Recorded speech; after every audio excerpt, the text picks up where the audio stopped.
December 26, 1900. A ship slices through the cold Atlantic, approaching a remote lighthouse in the Scottish Highlands. But something is terribly wrong. The lighthouse is dark. No light. No signal. For 2 weeks, it's been a black spot on the horizon. When the relief crew finally climbs the stone steps to the entrance, they find the door unlocked. Inside, the lighthouse is immaculate. The beds are perfectly made, the dishes are washed and stacked, but every clock has stopped at the exact same time. The most chilling part? All 3 lighthouse keepers have vanished. Completely. No bodies, no blood, no sign of a struggle. Just 3 men, erased from existence on a lonely rock in the middle of the ocean. And the last entry in their logbook will haunt investigators for over a century. In the Flannan Isles. 20 miles west of the Scottish coast, they are 7 barren islands of rock and grass, constantly pounded by Atlantic storms. Remote doesn't even begin to describe it. Local fishermen call them the 7 Hunters, and they refuse to land there, clinging to ancient superstitions that the islands are cursed, haunted by the spirits of men lost at sea. For centuries, no one lived there. Until 1899, when the Northern Lighthouse Board built a lighthouse on Eilean Moor, the largest island. Ships were wrecking on the rocks, sailors were dying, and a light was desperately needed. They hired 3 keepers and gave them one order: keep the light burning no matter what. The 3 men assigned in December 1900 were seasoned professionals. James Ducat, the principal keeper, was 43, a family man with 20 years of experience. Thomas Marshall, the second assistant, was a solid, reliable veteran, and Donald MacArthur, an occasional keeper, was filling in for a man on shore leave. These were not rookies. They were 3 men who knew the sea, the storms, and the crushing isolation. 3 men who should have been fine. December 15th, 1900. That's the last confirmed day anyone saw them. A passing ship reported the lighthouse was functioning normally, but then, for 11 days, the light stayed dark. On December 26th, the relief vessel Hesperus arrives. Joseph Moore, the keeper returning from shore leave, sees the problem immediately. No flag is flying, and no one is at the landing to greet the ship, a strict violation of protocol. Moore takes a small boat to the island and climbs the steep path.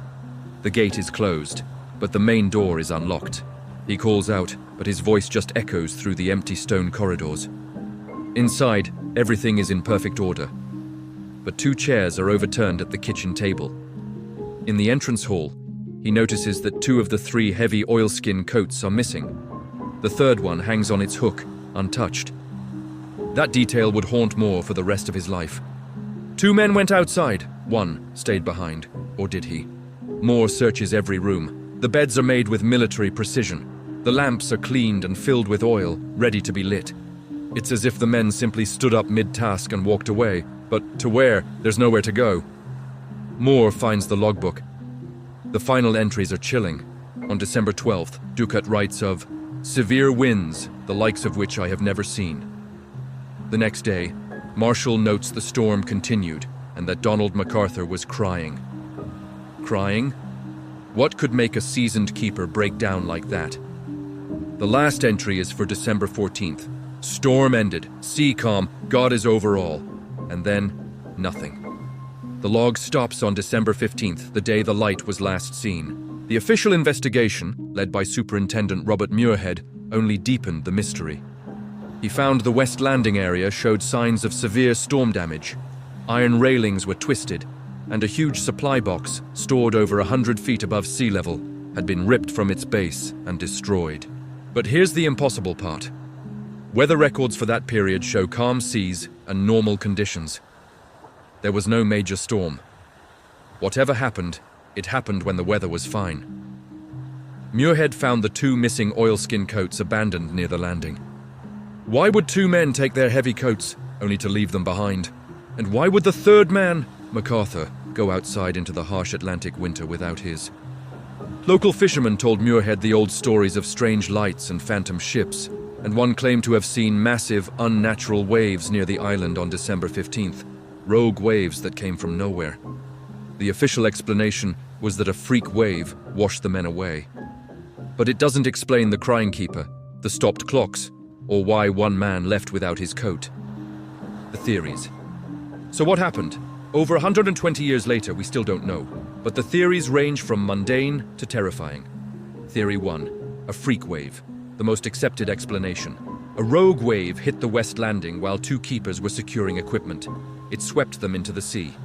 The third keeper, hearing their screams or seeing what happened, ran out without his coat to help. Another wave took him too. But this doesn't explain the log entries about crying. It doesn't explain why experienced men would all be at the landing during dangerous conditions. It doesn't explain the overturned chairs inside the lighthouse. Theory 2, murder-suicide. Maybe one keeper snapped. The isolation, the endless routine, the storms. Maybe he killed the others and threw himself into the sea. But there's no evidence of violence, no blood, no signs of struggle. And these were professional men, stable, experienced. Theory 3, accident at the landing, similar to the wave theory, but more complex. Maybe one keeper fell. The second went to help. The third rushed out without his coat.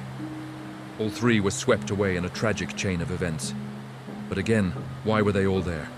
Lighthouse protocol demands that one keeper always remains inside. Always. Theory 4. Something else. Something we can't explain. The locals believe it. The islands are cursed. Something took those men. Something from the sea or the fog or the ancient superstitions that predate the lighthouse by centuries. The crying keeper, the stopped clocks, the perfect order inside while chaos raged outside. The impossible waves in calm weather. Maybe some things can't be explained by rogue waves and accidents. The evidence that doesn't fit. Let's focus on what doesn't make sense, what doesn't fit any rational explanation. First, the log entries. MacArthur crying. Why? What did he see or experience that broke him? And why does Ducat mention it? Lighthouse keepers don't document emotional breakdowns unless something significant is happening. Second, God is over all. That's the last meaningful entry. Ducat writes it on December 14th, after noting the storm has ended and the sea is calm. It's not a standard log entry, it's personal, almost like a prayer, like he's reassuring himself, or preparing for something. Third, the clocks. Multiple clocks in the lighthouse stopped at different times, but all before the men disappeared. Why? A stopped clock usually means someone stopped winding it, but these men were professionals. They wound the clocks. It was routine. It was their job. Fourth, the overturned chairs inside in the kitchen. 2 chairs knocked over, like the men stood up suddenly, violently, in a hurry. But for what? What would make experienced keepers abandon their posts in such haste? Fifth, the coat. Donald MacArthur's coat hanging on the hook. 2 men took their coats. He didn't. That means either he left in such panic he forgot it, or he wasn't planning to go outside at all. So, why is he gone? Sixth, the damage at the landing.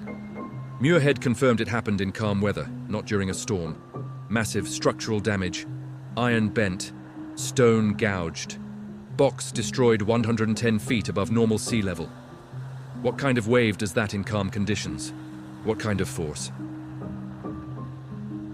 In 1912, poet Wilfred Wilson Gibson wrote Flannan Isle, a poem about the mystery.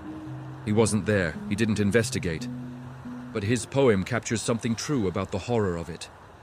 He writes about the relief keeper finding the empty lighthouse, the stopped clock, the untouched meal. And he ends with the keeper's fear. The sense that whatever took those 3 men is still there, still waiting, still watching. The poem became famous, it spread the legend, and it added details that weren't true, details that became part of the myth.